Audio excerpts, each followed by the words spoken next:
Hello and welcome to the management classes. आज इस video में हम लोग केन्स की liquidity preference theory of interest rate को डिस्कस करेंगे। देखिए, ये मॉडल सिंपली ये कहता है कि कोई भी इन्वेस्टर है अगर वो अपना पैसे को किसी को देना चाहता है तो वो लॉन्ग टर्म के अंदर हाईएस्ट इंटरेस्ट रेट पर देगा। यानी सिक्योरिटीज वगैरह लोग खरीदते हैं। जब अगर मेरे पास पैसा है और मैं अगर मनी डिमांड कर रहा हूं कि मुझे सिक्योरिटीज खरीदनी है तो जाहिर है मैं उस पर बहुत ज्यादा हायर रेट डिमांड करूंगा, क्योंकि जाहिर है पैसे में रिस्क होता है। मैं कहीं पर पैसा लगा रहा हूं तो उसमें रिस्क तो होता ही है ना, ठीक है। और इस वजह से और भी बहुत सी वजह से जो पीपल हैं, जो लोग हैं, वो पैसे को कैश रखना चाहते हैं अपने पास, जिसकी को हम कहते हैं कि इन्वेस्टर जो है वो प्रीफर करते हैं कैश को, क्योंकि ये एक हाईली लिक्विड होल्डिंग होती है। यानी जितनी भी लिक्विडिटी है पैसे की, उसके अंदर सबसे ज्यादा जो लिक्विड है वो क्या है? कैश। आपके पास जो कैश रखा है वो सबसे ज्यादा लिक्विड है, इमीडिएटली आप किसी भी चीज में उसको यूज कर सकते हैं। इसलिए केन्स ने कहा कि जब मैं अपना लिक्विड पैसा किसी को दे रहा हूं तो बेसिकली वो एक रिवार्ड है जो मैं लिक्विडिटी को लूज कर रहा हूं। यानी केन्स कह रहा है कि मेरे पास एक लिक्विड पैसा है, मेरे पास रखा हुआ है, अब वो पैसा मैंने किसी को दे दिया। अब मैं वो पैसा किसी को दे रहा हूं तो जाहिर है वो मेरे पास लिक्विडिटी होना चाहिए, लिक्विड होना चाहिए था। पता नहीं किन हालात में मुझे उन पैसे की जरूरत पड़े, अगर वो पैसा मैं किसी को दे रहा हूं तो जाहिर है फिर उस पर मुझे कुछ मिलना चाहिए ना। तो केन्स ने कहा कि ये उसका रिवॉर्ड है बेसिकली, जो एक स्पेसिफाइड पीरियड ऑफ टाइम में मिलता है, ठीक है। Excuse me. अगर आप क्लासिकल इकोनॉमिक्स की बात करें, अगर आप क्लासिकल मॉडल है इसका जिसमें वो इंटरेस्ट रेट को डिटरमिन करते हैं इक्विलिब्रियम इंटरेस्ट रेट से, यानी इक्विलिब्रियम इंटरेस्ट रेट मॉडल है, वहां उन्होंने क्या कहा था? क्लासिकल मॉडल के अंदर उन्होंने कहा कि जो इंटरेस्ट रेट है वो डिटरमिन होता है रियल फैक्टर्स से। यानी एक आप ये कह लीजिए कमोडिटी मार्केट से डिटरमिन हो रहा है, यानी supply of saving and demand for investment, इन चीजों से डिटरमिन हो रहा है। कॉन्ट्रेरी केन्स कहते हैं कि नहीं, ये जो डिटर्मिनेशन ऑफ इंटरेस्ट रेट है ये पूरी तरह एक मॉनेटरी फैक्टर है, यानी सिर्फ और सिर्फ मॉनेटरी फैक्टर ही है जो कि इंटरेस्ट रेट को डिटरमिन करते हैं। यानी ये पूरी तरह से मनी मार्केट है, इसके अंदर कमोडिटी मार्केट का कोई दखल नहीं है। और इसीलिए उन्होंने कहा कि ये जो इंटरेस्ट रेट है ये demand for money and supply of money से डिटरमिन होती है। यानी demand and supply, demand for and supply of money से ही डिटरमिन होता है। यानी अच्छा, इसको फिर ये भी कहिए आपका ये कंप्लीटली मॉनेटरी फिनोमिना है। और जब हम इसको कह देंगे कि ये कंप्लीटली मॉनेटरी फिनोमिना है तो इसका मतलब ये है कि जो भी फंड हम बोरो कर रहे हैं उसका हमें एक प्राइस पे करना है, दैट इज इंटरेस्ट। भाई एक तरीके से समझने की कोशिश कीजिए। मेरे इनकम आती है, मुझे इनकम मिलती है, मैं उस इनकम में से एक पार्ट को सेव कर लेता हूं और मैं चाहता हूं कि वो पार्ट मेरे पास कैश की फॉर्म में रहे rather than investing in any assets, क्योंकि जाहिर है बहुत सारी जरूरियात हैं, बहुत सारी नीड्स हैं जिसकी वजह से मुझे उस पैसे की कभी जरूरत पड़ सकती है, तो मैं वो लिक्विड फॉर्म में अपने पास रखना चाहूंगा। इसी को लिक्विडिटी प्रेफरेंस फॉर कैश कहते हैं, ठीक है। अच्छा, जब मेरे पास कैश रखा हुआ है और मैं जान रहा हूं कि वो कैश मोर लिक्विड फॉर्म में, अब सवाल ये पैदा होता है यहां पर कि मुझे जो एक पर्टिकुलर इनकम मिली है उसमें से कितना कैश रखा जाए और कितना स्पेंड किया जाए। ये पता करने के लिए हम बेसिकली स्टडी करते हैं इस मॉडल को, जिसको केन्स ने कहा है लिक्विडिटी प्रेफरेंस। यही बताता है कि हम किस तरीके से कितना पैसे को लिक्विड फॉर्म में रखेंगे और कितना पैसा स्पेंड करेंगे, क्योंकि ये सारी की चीजें रेट ऑफ इंटरेस्ट पर डिपेंड करती हैं। यानी हम ये मानकर चलते हैं इस मॉडल के अंदर कि रेट ऑफ इंटरेस्ट ही हमारी डिमांड फॉर मनी को डिटरमिन करता है। हम देख के चलते हैं कि कितना रखना है, कितना नहीं रखना। उसके लिए जाहिर है पहले हमें पढ़ना होगा demand for money, supply of money, फिर दोनों के इंटरेक्शन को। तो सबसे पहले हम पढ़ेंगे demand for money. Demand for money, demand आप जानते हैं किसी भी चीज को डिमांड करना, कम्युनिटी के अंदर भी होता है। तो ये लिक्विडिटी प्रेफरेंस का बेसिकली मतलब क्या है? Demand of the public to hold cash. हम जब कह रहे हैं कि डिमांड फॉर मनी, इसका मतलब ही ये है कि पब्लिक अपने पास कैश होल्ड करके रखना चाहती है। मैं अपने पास कैश की फॉर्म में सेविंग रखना चाहता हूं। देखिए, सेविंग में इन्वेस्ट भी कर सकता हूं अपनी। यहां हम बात कर रहे हैं जो मेरे पास कैश की फॉर्म में रखा हुआ है, यानी मोस्ट लिक्विड फॉर्म है, मुझे अभी जरूरत पड़े पैसे की मैं फौरन खर्च कर सकूं। यही बेसिकली डिमांड फॉर मनी यहां पर कही जाती है। अब आदमी डिमांड तो प्रोडक्ट के लिए भी करता है, कम्युनिटी को भी करता है, लेकिन कम्युनिटी हम लेते हैं और कंज्यूम कर लेते हैं। लेकिन अगर हम मनी को डिमांड कर रहे हैं तो मनी को हम कंज्यूम नहीं कर सकते, खा नहीं सकते, तो हम क्यों डिमांड करेंगे उसको? ज़ाहिर है होल्ड करने के लिए, रखने के लिए। ठीक है, तो मनी हम क्यों रखते हैं अपने पास? इसके लिए केन्स ने 3 बड़े बड़े मोटिव्स दिए हैं। केन्स ने कहा कि 3 मोटिव्स हैं जिसकी वजह से कोई भी व्यक्ति अपने पास कैश रखना चाहता है। पहला है ट्रांजैक्शन मोटिव,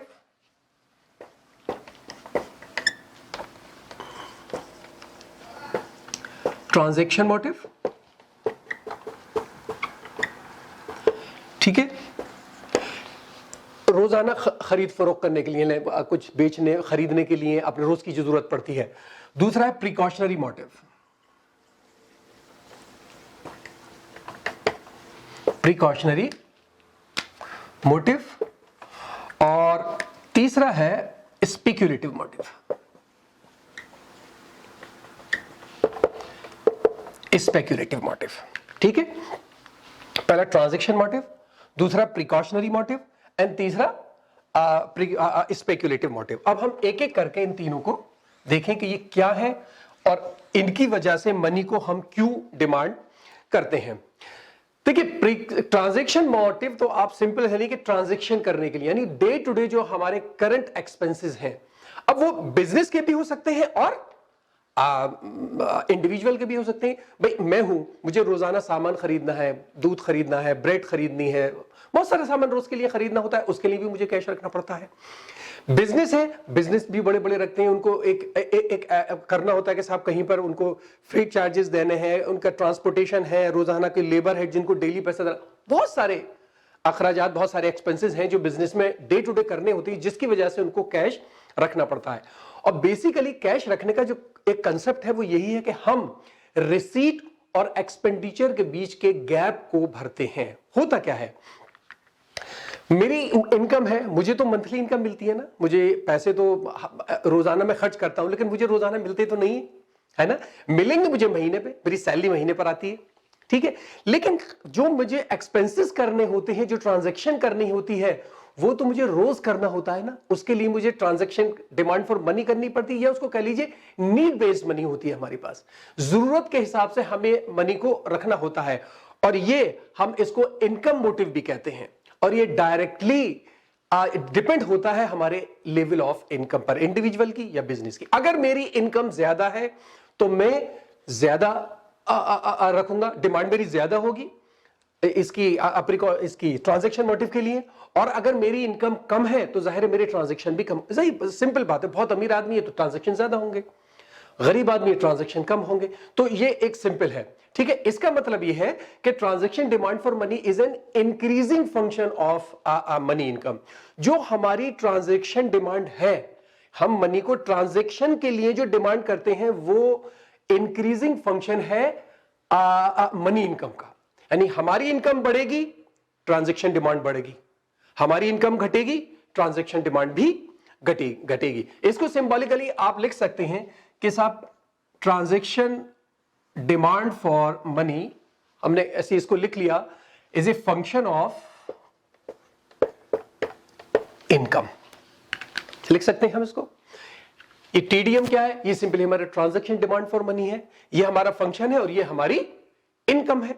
तो इस तरह हम इसको कह सकते हैं कि साहब हमारी जो ट्रांजैक्शन डिमांड है वो बेसिकली डायरेक्टली प्रोपोर्शनल है इनकम के। ये तो हो गया ट्रांजैक्शन, यानी जब हमें पैसे को रोजाना इस्तेमाल करने के लिए, डे टू डे एक्टिविटी के लिए जरूरत होती है, उसको हम कहते हैं ट्रांजैक्शन मोटिव।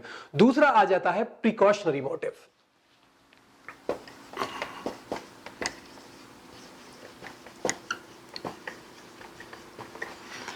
प्रिकॉशनरी मोटिव,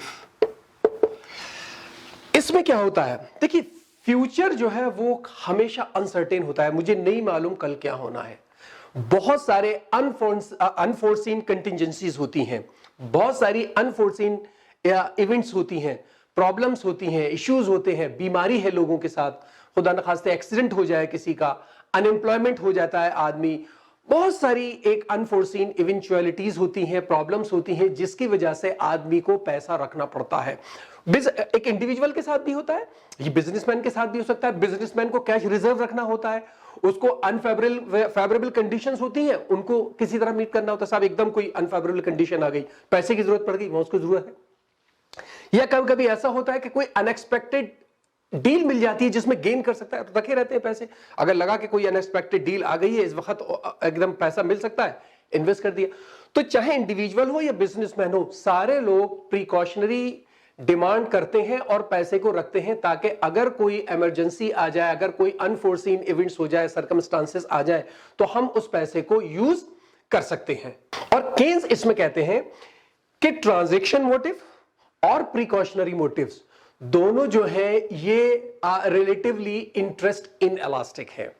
दोनों ए और बी हमने जो पढ़े, ट्रांजैक्शन और प्रिकॉशनरी, ये रिलेटिवली इंटरेस्ट इन इलास्टिक है, लेकिन हाईली इनकम इलास्टिक है। यानी दोनों जो है वो इंटरेस्ट से तो अलग चलते हैं, लेकिन इनकम से साथ चलते हैं। इनकम बढ़ेगी तो दोनों की डिमांड बढ़ेगी, ट्रांजैक्शन भी और प्रिकॉशनरी भी, लेकिन इंटरेस्ट से अलग चलते हैं वो। ठीक है, इसका मतलब यह है कि demand for money for precautionary motive is also an increasing function of money income, क्योंकि यहां हम दे रहे हैं ना, दोनों इंक्रीजिंग फंक्शन है। अगर इनकम बढ़ रही है आपकी, तो ट्रांजैक्शन वाली डिमांड बढ़ेगी, प्रिकॉशनरी डिमांड भी बढ़ेगी, तो इसका मतलब यह भी इंक्रीजिंग फंक्शन हो गया।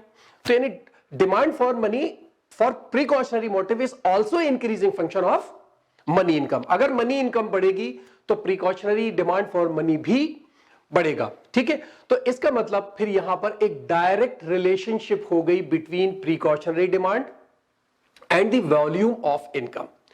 वॉल्यूम ऑफ इनकम और प्रिकॉशनरी डिमांड के अंदर इनमें भी डायरेक्ट रिलेशनशिप बन गया, यानी precautionary demand for money is also a function of income.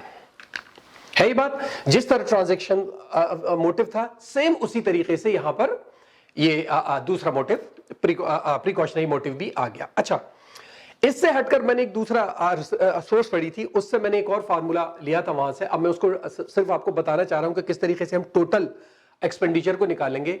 अब अभी मान लीजिए कि दोनों जो प्रिकॉशनरी है और ट्रांजैक्शन, दोनों को हम मान लें M1।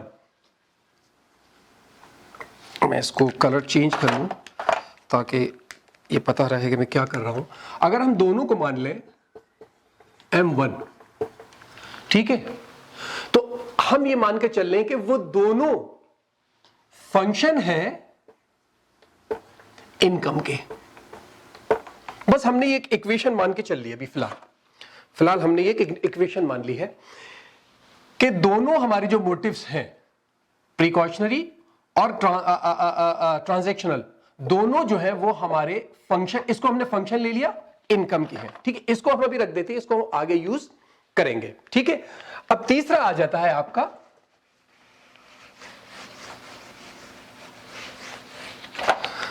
तीसरा कौन सा आता है? Speculative motive.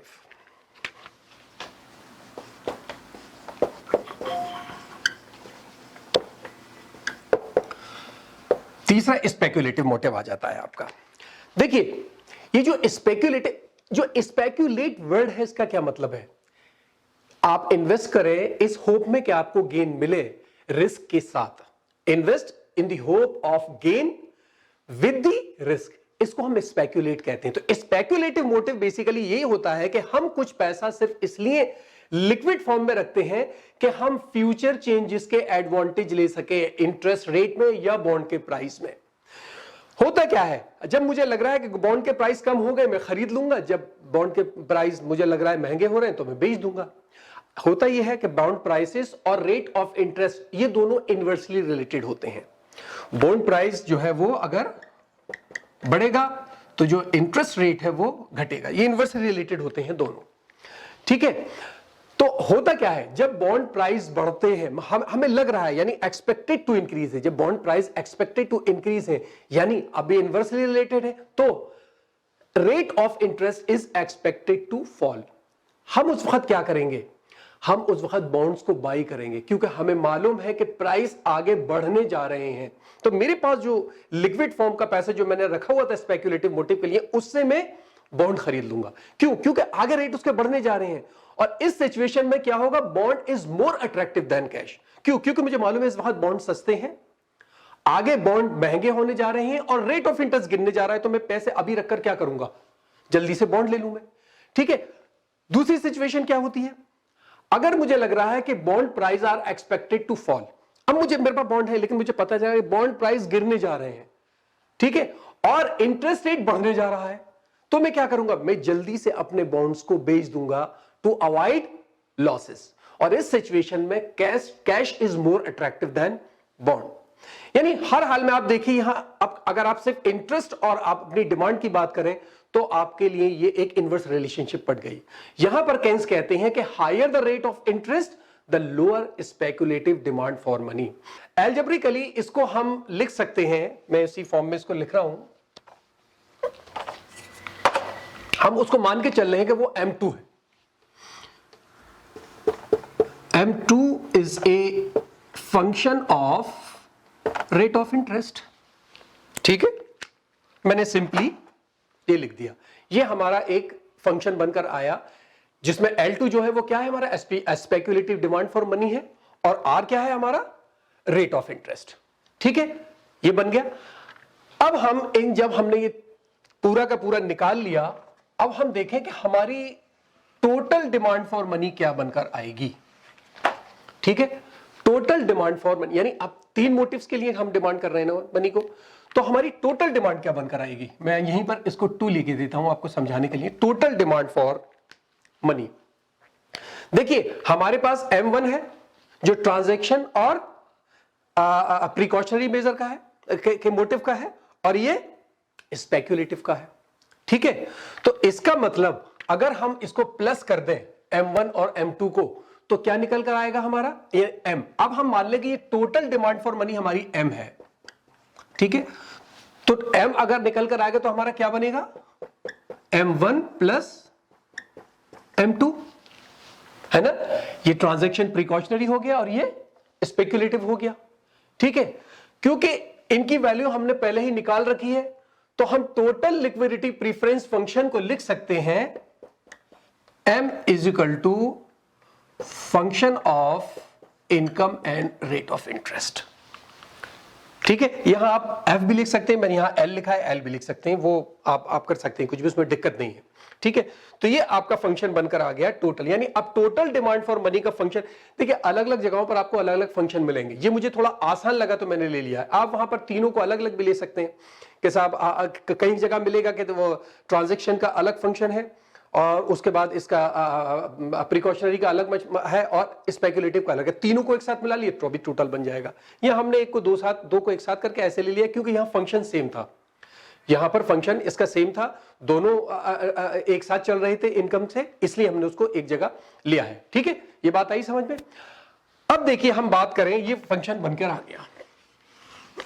अब अगर आप इसके ग्राफ की बात करें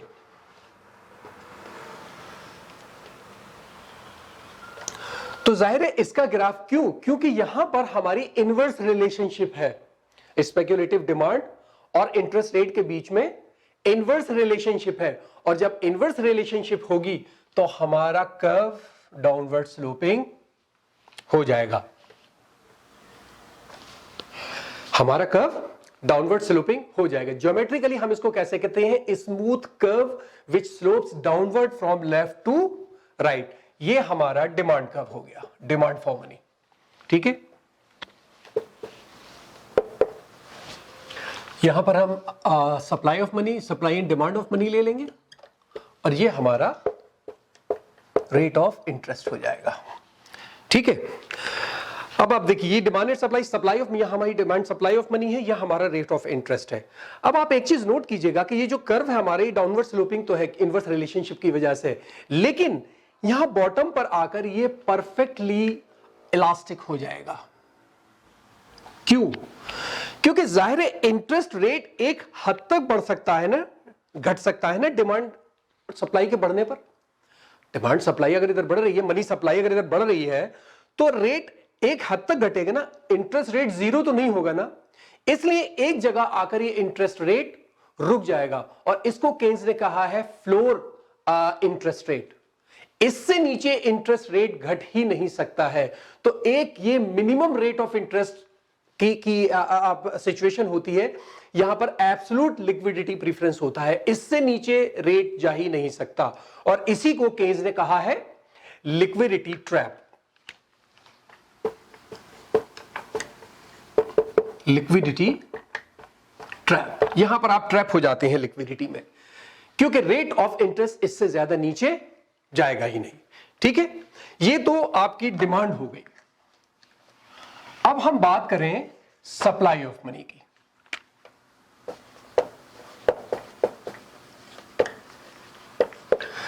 देखिए, सप्लाई ऑफ मनी में बहुत ज्यादा डिटेल में जाने की जरूरत यूं नहीं है कि क्वांटिटी ऑफ मनी जो होती है वो बेसिकली किसी भी कंट्री की मनी सप्लाई होती है, यानी मैं कह रहा हूं सप्लाई ऑफ मनी, इसका मतलब हमारी कंट्री के अंदर टोटल मनी कितनी है मार्केट के अंदर, और ये जाहिर है पूरा हम ये मान के चलते हैं कि ये भी रेट ऑफ इंटरेस्ट का फंक्शन होता है एक हद तक, एक सर्टेन डिग्री तक ये भी रेट ऑफ इंटरेस्ट के फंक्शन होता है सप्लाई, लेकिन क्योंकि हमारे यहां मॉनेटरी अथॉरिटी इसको सप्लाई ऑफ मनी को देती है, इसलिए हम इसको फिक्स मानकर चलते हैं। हम मानकर चलते हैं कि जो हमारी सप्लाई ऑफ मनी है वो फिक्स है, इसमें कोई चेंज नहीं होता है, क्योंकि ये गवर्नमेंट देके चलती है, ये परफेक्टली इनइलास्टिक होती है।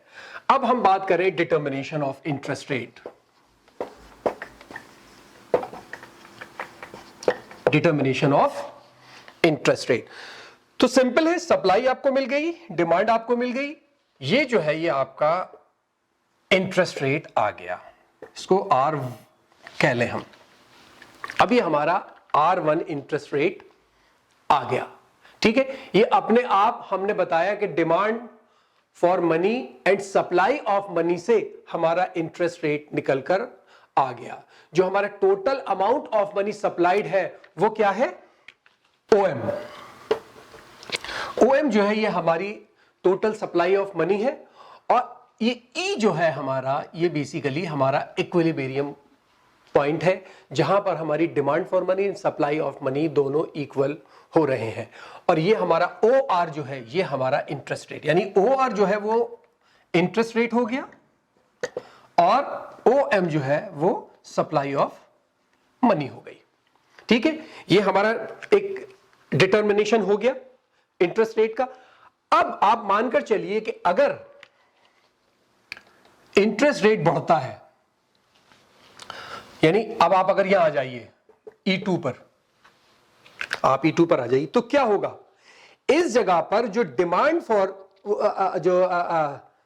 फॉर मनी है वो कम हो जाएगी, डिमांड फॉर मनी कम हो जाएगी, और सप्लाई ऑफ मनी बढ़ जाएगी। यानी मार्केट में अब सप्लाई ज्यादा है मनी की और डिमांड कम है। उससे क्या होगा? इंटरेस्ट रेट गिरने लगेगा, क्योंकि जब मनी ज्यादा है तो फिर लोगों को क्यों बहुत ज्यादा इंटरेस्ट रेट पे मनी लेने की जरूरत है? कम रेट पे भी मिल जाएगी उनको, क्योंकि मनी मार्केट में है ही ज्यादा। तो इंटरेस्ट रेट घटना शुरू हो जाएगा, और वापस ये जो R1 हो गया है ये वापस R पर पहुंच जाएगा। नीचे चाहिए, अगर मान लीजिए इंटरेस्ट रेट घट गया, यानी E3 पर आ गया इक्विलिब्रियम, और ये R3 हो गया। अब क्या होगा? इस जगह पर देखिए सप्लाई कम हो गई और डिमांड बहुत ज्यादा हो गई। डिमांड यहां आ गई, सप्लाई यहीं रह गई। इस केस में क्या होगा? अब हम देख रहे हैं कि मार्केट के अंदर मनी कम है, लेकिन लोग ज्यादा से ज्यादा हैं जो डिमांड कर रहे हैं मनी को। तो उससे लेंडर क्या करेंगे? वो इंटरेस्ट रेट को बढ़ाना शुरू कर देंगे, और इंटरेस्ट रेट बढ़ने लगेगा, और बढ़ते बढ़ते अपने आप R पर पहुंच जाएगा। और जब R पे पहुंच जाएगा फिर हम इक्विलिब्रियम लेवल पर आ जाएंगे। यानी एनी हाउ किसी भी तरीके से ये मार्केट अपने आप डिमांड एंड सप्लाई जो है वो इंटरेस्ट रेट को डिटरमिन करती रहेगी। हर बार वो अपने आप से हटेगा और अपने आप वापस चला जाएगा। अब इसमें यह जरूर हो सकता है कि मान लीजिए गवर्नमेंट ने ही कहा होगा साहब हमने सप्लाई बढ़ा दी। अगर सप्लाई बढ़ा दी तो जाहिर है मार्केट में वो आ गया, पैसा बहुत ज्यादा आ गया।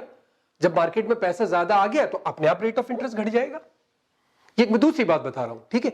या अगर मान लीजिए पूरी डिमांड ही शिफ्ट कर गई ऊपर की तरफ, उस केस में सप्लाई नहीं बढ़ती है, उस केस में सप्लाई नहीं बढ़ेगी। डिमांड अगर बहुत ज्यादा शिफ्ट कर गई पूरी की पूरी, तो फिर इंटरेस्ट रेट पूरा बढ़ जाएगा ऊपर जाकर। क्योंकि अब तो डिमांड पूरी एक साथ बढ़ी है, कर्व ही शिफ्ट कर गया है वो, ठीक है। तो इन दोनों केसेस में चाहे वो सप्लाई बढ़े या सप्लाई घटे, डिमांड बढ़े या डिमांड घटे, जहां पूरे शिफ्ट हो रहे हैं, यानी रेट ऑफ इंटरेस्ट की वजह से नहीं, किसी और वजह से डिमांड बढ़ गई, किसी और वजह से डिमांड घट गई, रेट ऑफ इंटरेस्ट से होगी तो इसी जगह पर रहेगी। कोई और फैक्टर्स अगर इफेक्ट कर रहे हैं तब भी ये सिस्टम अपने आप डिटरमिन करता रहेगा कि कहां पर रेट ऑफ इंटरेस्ट रहेगा, ठीक है। तो ये इतना ही है, इसकी लिमिटेशंस और हैं 3-4, तो वो मैं ऐसे ही बता देता हूं, आप लिख लीजिएगा, किसी भी किताब से देख लीजिएगा। तो जो इसकी लिमिटेशंस है बेसिकली,